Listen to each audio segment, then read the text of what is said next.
Has it come up?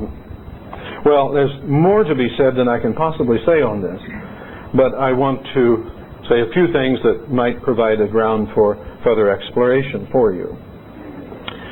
First of all, there is the fact that, as I've already noted, truth is often not directly inspectable, and yet we believe. And this creates a problem for us. Because if we don't know, if we're not firmly fixed on what truth is and how we handle it, and how we handle evidence, then we're going to wonder about whether or not truth is there when we can't directly inspect it.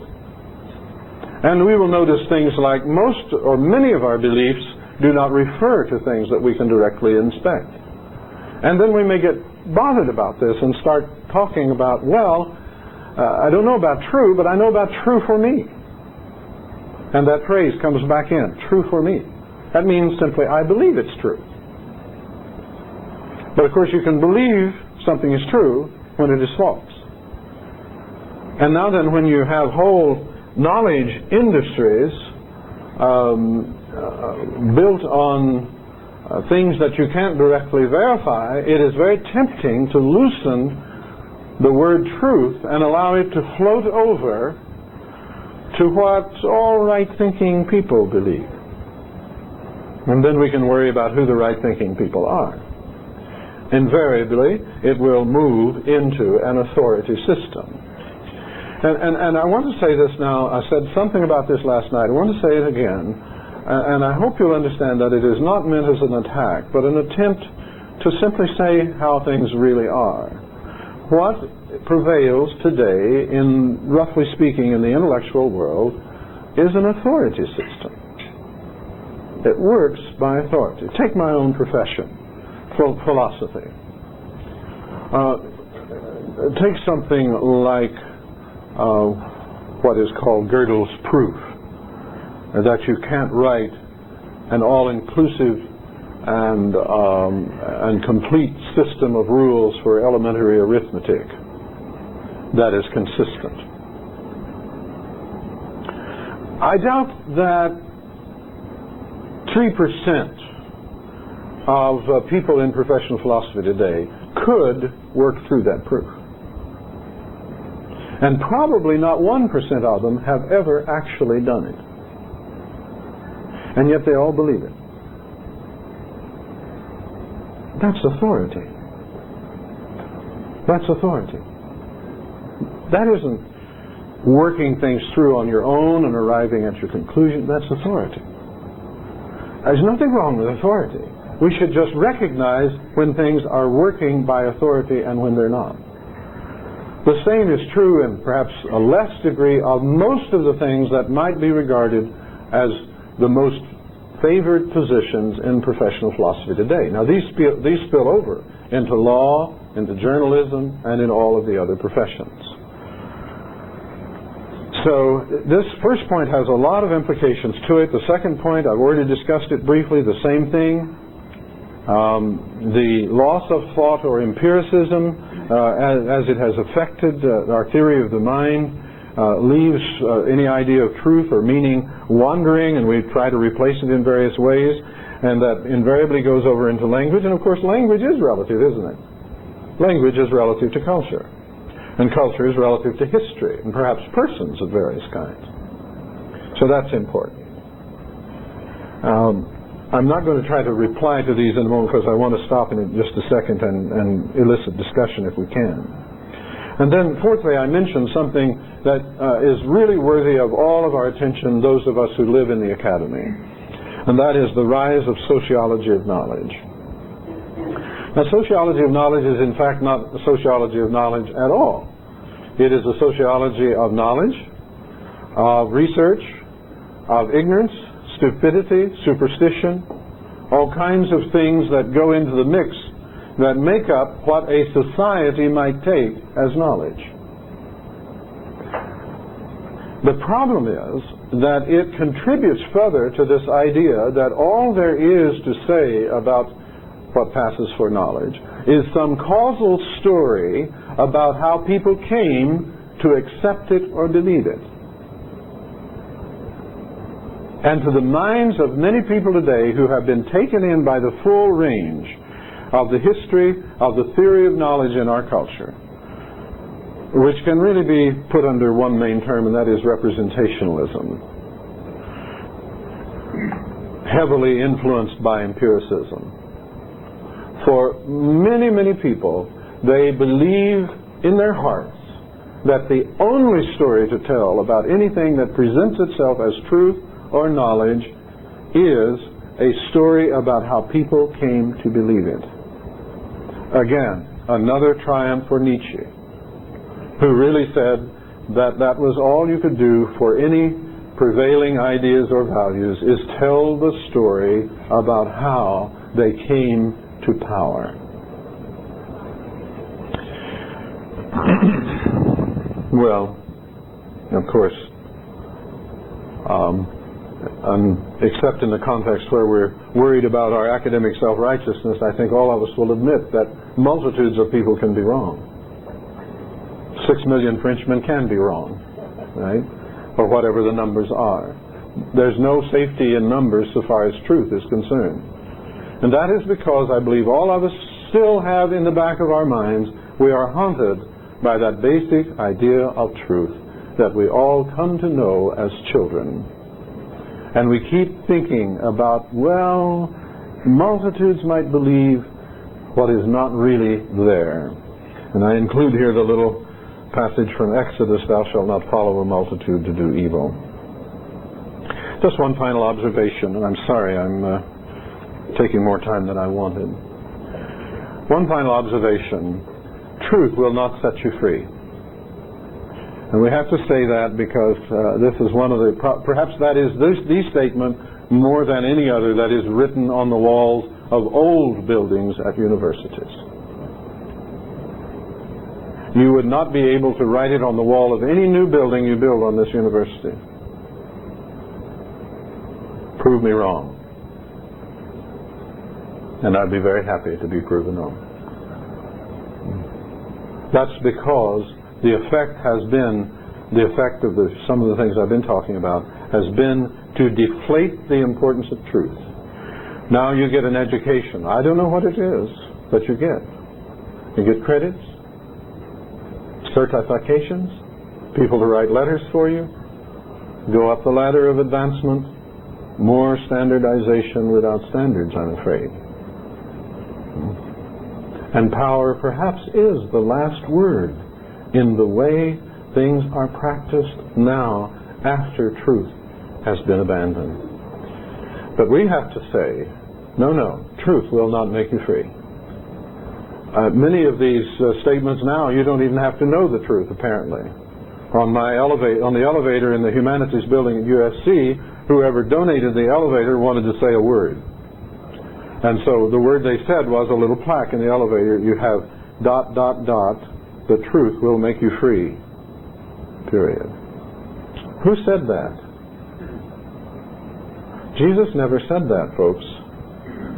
A lot of people think he did, but he didn't. He said, if you continue in my word, then you are my disciples indeed, and you will know the truth, and the truth will make you free. Now, if you told someone you're in charge of that if they washed the dishes and swept the floor, you'd give them money and they could go to the movie, would you regard yourself as having said they can go to the movie?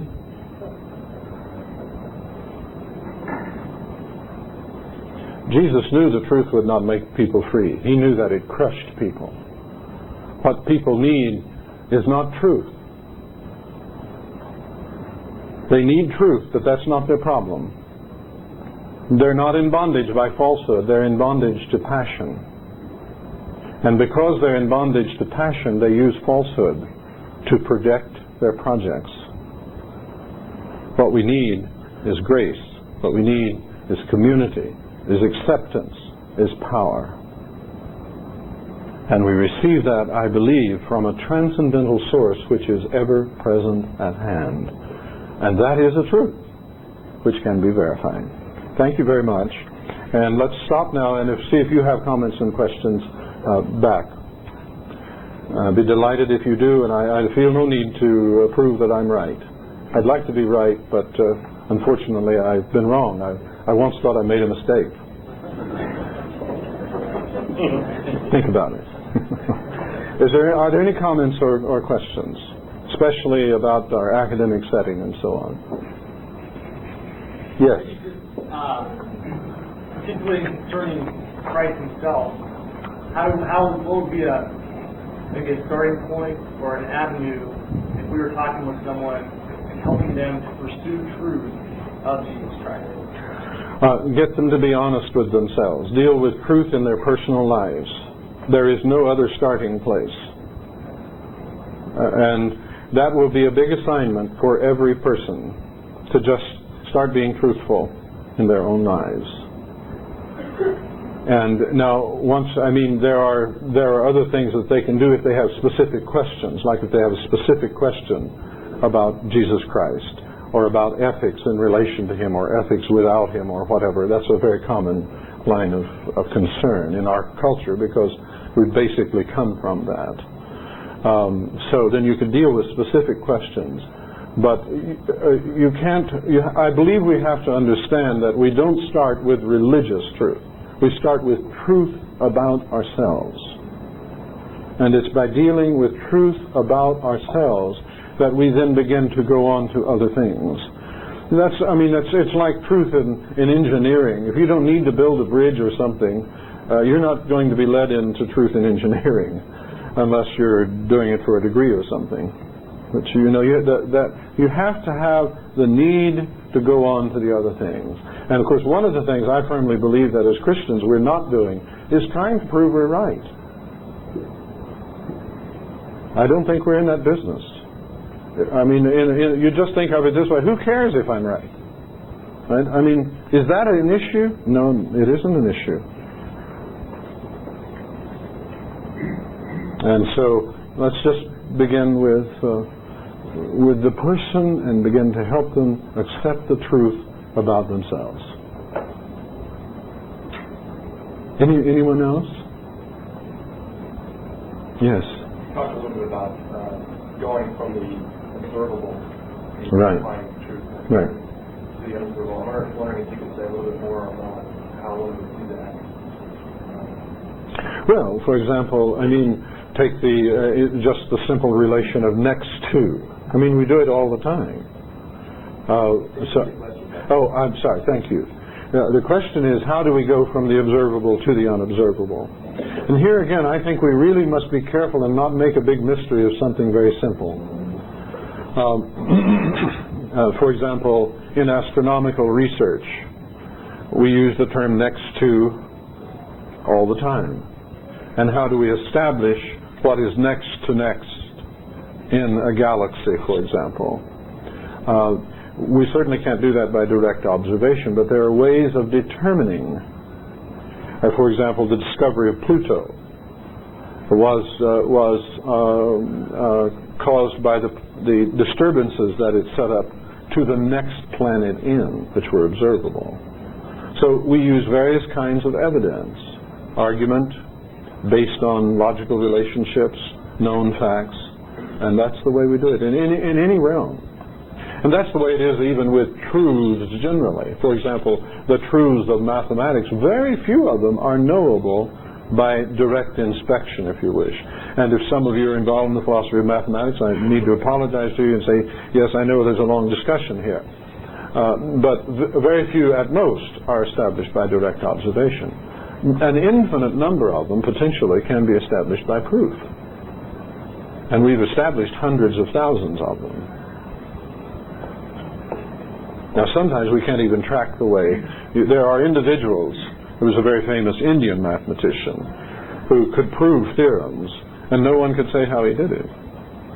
And so people are still working on how he did it. And some of them they've been able to figure out, and others they can't. But they know they're true by other means. But he was able to actually provide proofs of them.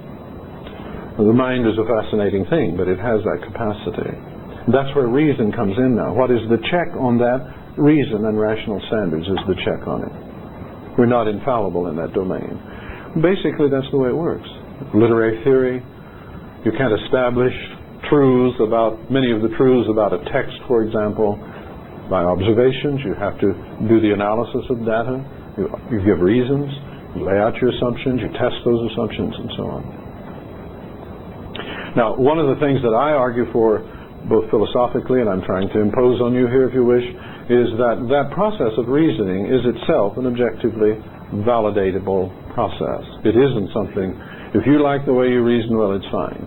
You know, I have to start my courses in logic by showing the students a valid argument and bringing out the fact that it doesn't matter what you think of the argument, it is valid or not in terms of its own structure. Are there other questions way back here, and then we have one here? Yes? When you're talking about truth, you're talking about our belief in reference to something that is reality. Let me stop you and say, when I speak of truth, I'm never talking about belief. So now, can you restate your question? Our belief in truth, our belief, if we're true, we're aligned with reality. That's right. If our beliefs are true, they enable us to integrate with reality in a way that is also comfortable for our will. Right. And that's the main function, of course, of belief beyond intuition, is to enable us to integrate our purposes with reality. Okay, so then you mentioned that a lot of what is interesting is reality is not verifiable. So if I'm going to argue for... By verifiable, I mean directly inspectable. Right.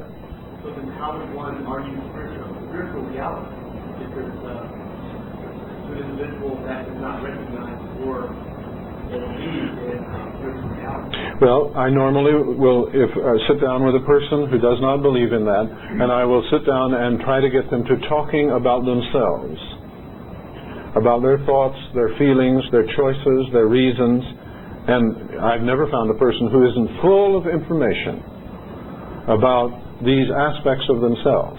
And then I say to them, now what you've been talking about for the last 45 minutes is spiritual reality.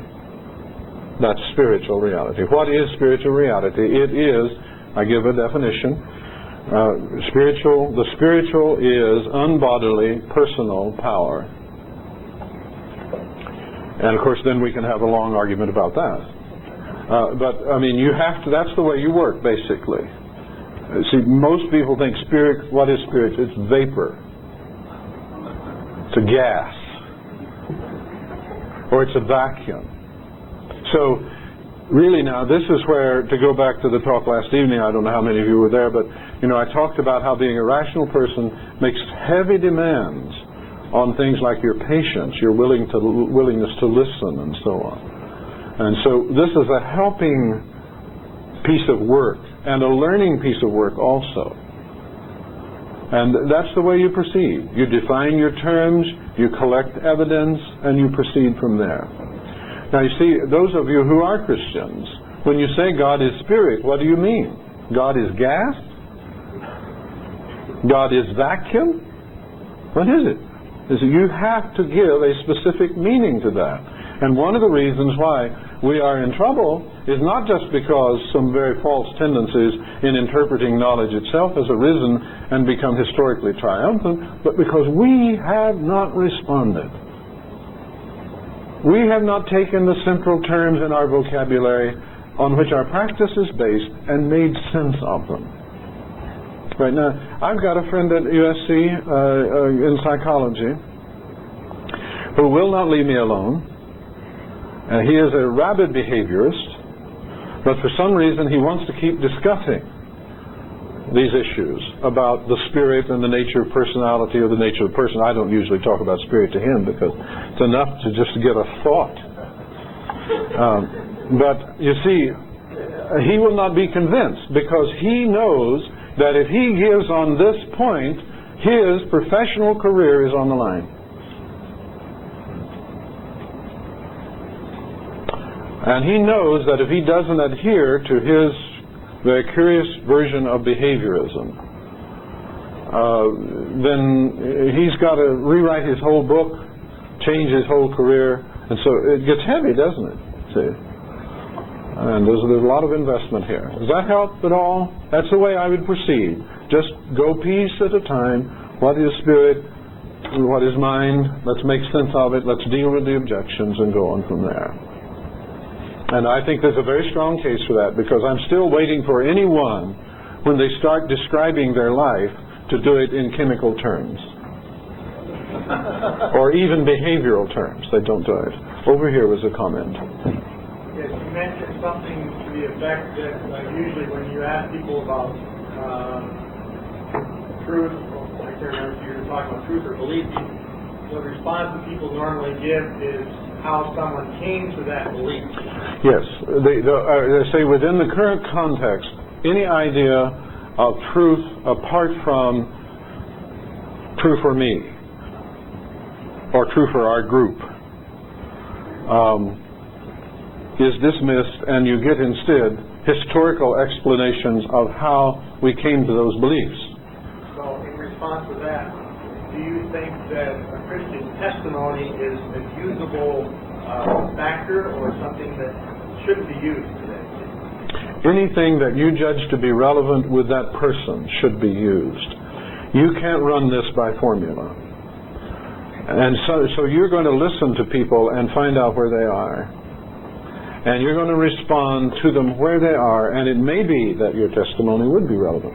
I would say that's going to depend on how they are related to you, probably. You know, a lot of people come to belief because of other people's belief. They sincerely do. That's absolutely true. In fact, most of the things we believe because other people believe them. You probably believe what you read in the newspaper this morning. Most of it.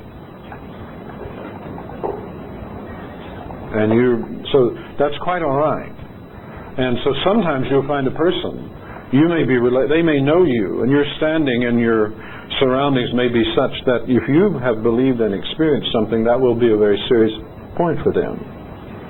On the other hand, you may meet a person who knows you, but who has very firm philosophical commitments, and you may need to deal with those first. And I suggest, if they are deeply troubled on this issue of what is the spirit and what is the mind, that you begin, just somewhat like in your case, you go with them, you get them to describing. Ask them things like, well, have you been disappointed lately? Most people will be able to give you some disappointments that they've had lately. And then you could get them to describe that. Look at its parts. See, that's the work of rational analysis, is always to break things into their parts and put them back into relationship with one another. And it's very productive work. Old Descartes was not a dummy when his little rules for the direction of the mind. I mean, they're good rules, and we should learn them, no matter what our position is. So I'm afraid that's not a very neat answer, but I think you have to consider the case, and you have to respond to the individual. But in some cases that may mean a pretty interesting philosophical discussion. Other times it may mean an individual statement. Any other comments or questions? One more back here? Yes, please. And I think another over here. Yes.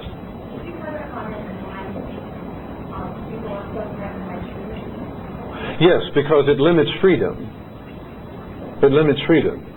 If you accept something as true, you know that you cannot do certain things.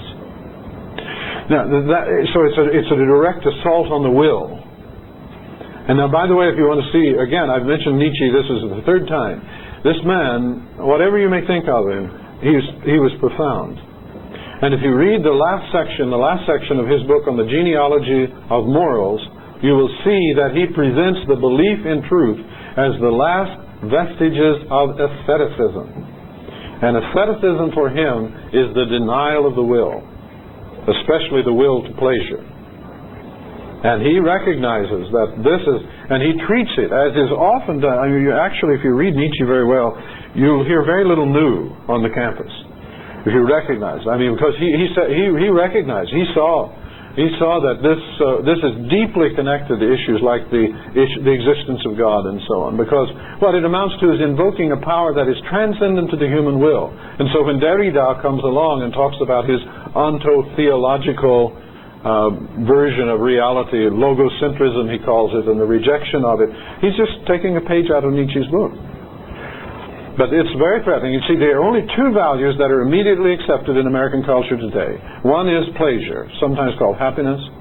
The other is freedom. If you want to do something, you should be free to do it.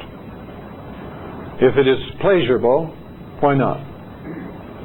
And these are the two unquestioned values of our civilization at present. Everything else has to justify itself. But these can only be justified if they involve some kind of self-limitation. They are ultimate. Pleasure and freedom. Can we just take the final comment over here?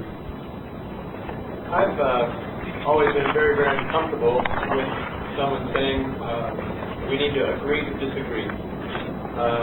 Conviction and belief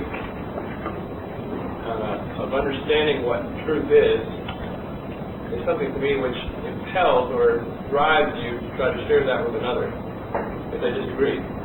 I think that's true, because we all sense the importance of truth. We're all essentially saying, well, gee, if this is true, this guy's in trouble. And because they may not like that. I just wonder, in society, that value in and of itself, that you are willing to tolerate someone else's views as it stands. It's a very important value. It has disappeared in our culture. Tolerance is no longer a virtue in our culture. If you tolerate someone, you're apt to be spit in the face and told, thank you, I don't need your tolerance. I'm just as right as you are. Tolerance is no longer a virtue in our culture. And if you try to practice it, you'll find it very quickly. It's just like going to someone and forgiving them when they don't think they've done anything wrong. But now, see, I think we all know that tolerance is absolutely necessary. It's absolutely necessary, no matter what we call it. Because if not, we're just going to be a constant war of all against all. So then what we need is to find, and back to your statement, we have to agree to disagree. See, there's a certain logical point to that. Namely, if we can't agree on something, we can't even disagree, except just hate one another. If you mean disagreement where there's going to be a discussion, there has to be a common basis for that.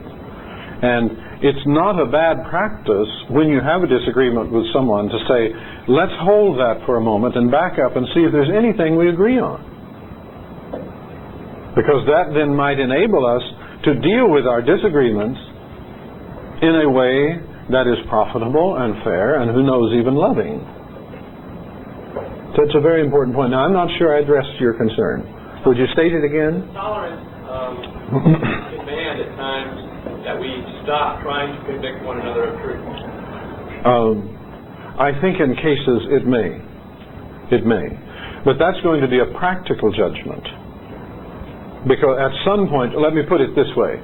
Sometimes you see people engaged in debates about truth, and you listen a while and you realize they're not really concerned about helping other people. They're sticking up for their own self-righteousness. And we just don't need to get into that game. It will be totally unprofitable because the other person's already convinced of your unrighteousness anyway. So I think practically there may be. However, I do believe, as Augustine pointed out a long time ago, it is an essential part of love for our neighbor to try to help them to the truth. And I think that is essential. But as a practical strategy, there may well, and I think there will be times, where you're not going to address that very directly. And you may decide that the best way to lead this neighbor to the truth is to do nothing, except perhaps be there. Okay. Thank you very much.